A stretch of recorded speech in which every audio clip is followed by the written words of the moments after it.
আমাকে কিনতে পারে নাই, কিন্তু জামাত আপনাকে কিভাবে কিনলো? আমাকে কিনে নেই, আমাদের সাথে কোনো পয়সার লেনদেন হয় নাই। জামাত এই দেশেরই তো লোক, জি। তাদের মধ্যে কোনো যুদ্ধ অপরাধী নেই। যারাই যুদ্ধ অপরাধী ছিল তাদেরকে হাসিনা ফাঁসিতে লটকেছে বা মৃত্যুবরণ করেছে। বর্তমানে যারা আছে তাদের মধ্যে অনেক গুণাগুণ আছে, উপযুক্ত ব্যক্তিরা আছে। অনেকে মনে করে জামাত মানে সব মৌলানা সাহেবেরা, এটা ঠিক না। মৌলানা সাহেবদের অংশ বোধহয় 5%, 10%-এর উপরে হবে না। বাকিগুলি সব প্রফেশনাল লোক এবং তারা খুব সুশৃঙ্খল। আমি মনে করি না যে আমি কোনো ভুল কাজ করেছি। আচ্ছা। যা কিছু হয় আল্লাহর ইচ্ছায় হয়, আল্লাহর ইচ্ছার বিরুদ্ধে কখনো কোনো কাজ হয় না। রিদওয়ান তো আমাকে ছেড়ে বিএনপিতে গিয়েছিল এবং তিনি আমার অজান্তে আমার অনুমতি ব্যতি রেখে আমাকে না বলে লন্ডনে গিয়ে মাননীয় প্রধানমন্ত্রী তারেক রহমানের সাথে আলাপ আলোচনাও করে আসছিল। তাকে তো বিপুল ভোটে পরাজয় বরণ করতে হয়েছে এবং শেষ পর্যন্ত দেশ ছেড়ে আমেরিকায় চলে গেছে। তাহলে এই শেষ সময় আপনার সাথে এমন হলো কেন? বা এই পরিণতি কেন হলো? মানুষ তো মানে তারা মানসিকতা মানুষ তো আশা এটা কোনো করতেছে। পরিণতি হয় নাই। জনগণ আমাকে ভোট দিয়েছে, আমরা জিতেছি, অপশক্তির হার হয়েছে। আচ্ছা। জামাত বিজয়ী হলে বা সংসদে মানে ক্ষমতাসীন দল হলে বা সরকার গঠন করলে কি আপনি প্রেসিডেন্ট হতেন, এরকম চুক্তি কি ছিল কিনা মানুষ তো না, বলে? আমার সাথে কোনো কথাই হয়নি। আমি এই ধরনের কোনো বিলো স্ট্যান্ডার্ড কোনো কথা কারোর সাথে বলি না। আচ্ছা।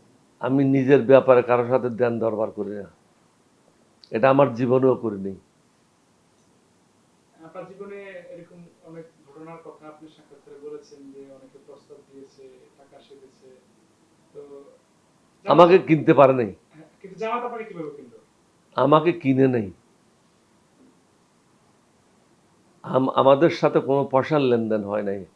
আমি কুত্তার বাচ্চাও না, বেঈমানের বাচ্চাও না। আমি একজন মুসলমানের বাচ্চা ছেলে।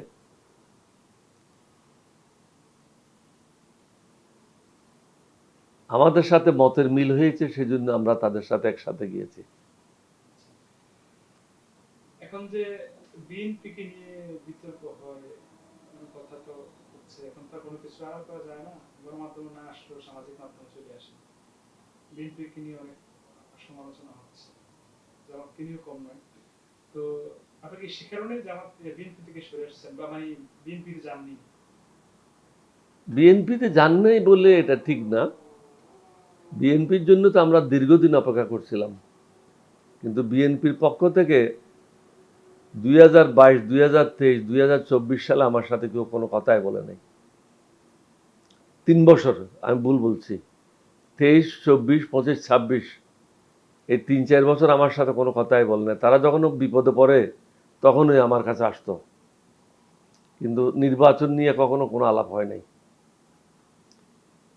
নির্বাচনের তালিকাগুলি আমি 3-4 জনের কাছে পাঠাইছিলাম। তারেক রহমান সাহেবের কাছে পাঠাইছিলাম, মাননীয় প্রধানমন্ত্রীর কাছে, মির্জা ফখরুল ইসলামের কাছে পাঠাইছিলাম, সালাউদ্দিনের কাছে পাঠাইছিলাম, কিন্তু তাদের পক্ষ থেকে কোনো উত্তর আসেনি।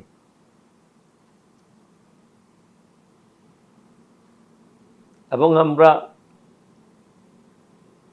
এককভাবে নির্বাচন করার সিদ্ধান্ত নেওয়ার পরেও 1 সপ্তাহ অপেক্ষা করেছি। বিএনপির পক্ষ থেকে আমাদের সাথে কেউ যোগাযোগ করেনি, বরং জামাতের পক্ষ থেকে তারা যোগাযোগ করেছে।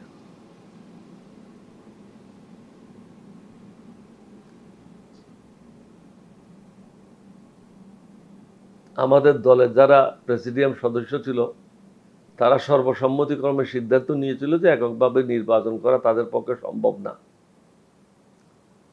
সুতরাং যে জামাতের সাথে যাওয়াটাই এখন শ্রেয়। সুতরাং আমি আমাদের যে প্রেসিডিয়াম সদস্য আছে তাদের সিদ্ধান্তের বাইরে তো আমি একক কোনো সিদ্ধান্ত নিতে পারি না, সেটা হবে স্বৈরাচারের সিদ্ধান্ত। সকলের সিদ্ধান্ত মেনেই আমরা জামাতের সাথে 11 দলীয় ঐক্য জোটে শেষের দিন যেদিন প্রেস কনফারেন্স হচ্ছে ওই দিনেই আমরা সিদ্ধান্ত নিয়েছিলাম 2টার সময়। তাহলে জামাত বা 11 দলীয় জোট সরকার গঠন করতে কেন পারলো না, কেন সংখ্যাগরিষ্ঠতা পেল না? ওটা তো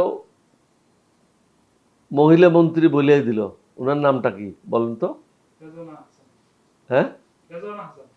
রেজওয়ানা হাসান তো প্রকাশ্যে বলেই দিল যে জামাত ক্ষমতায় আসতে 11 দলীয় জোট ক্ষমতায় আসতেছিল 168টা নিয়ে বা 170টা নিয়ে।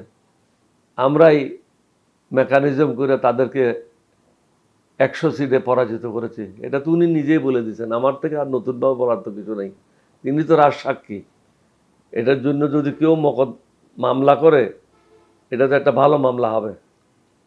আচ্ছা, কিন্তু এই প্রেক্ষিতে 11 দলীয় জোট তো কোনো ভূমিকা বা কোনো পদক্ষেপ নিল না পরবর্তীতে। এটা আপনার ধারণাটা ভুল। 11 দলীয় জোট যেটা করার দরকার, সুশৃঙ্খল একটা জোট হিসাবে তারা সে দায়িত্ব পালন করে যাচ্ছে।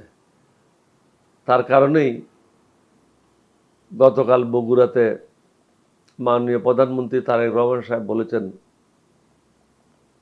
সংস্কারের প্রত্যেকটা অক্ষর অক্ষর পালন করা হবে এবং এটা আইনে পরিণত করা হবে। বর্তমান যে সময় যাচ্ছে, নতুন সরকারের 2 মাস হলো, কেমন উন্নতি হলো, কেমন দুর্নীতি হলো বা কেমন অবনতি হলো বলে মনে করেন? এটা তো আপনিও জানেন, সমগ্র দেশবাসী জানে। আমাকে তো নতুনভাবে কাকেও এটা বলার আছে বলে আমি মনে করি না। এখানে তো কেউ আর ঘাস খায় না, ভাত খায়। একজন রিক্সাওয়ালা, একজন পথশ্রমিক, একজন কুলি মজুর, সেও বুঝে বাংলাদেশের জন্য কোনটা ভালো কোনটা মন্দ, কোন মন্ত্রী কি করতেছে, কোন বিরোধী দলের নেতা কি করতেছে, কে চাঁদাবাজি করে কে চাঁদাবাজি করে না।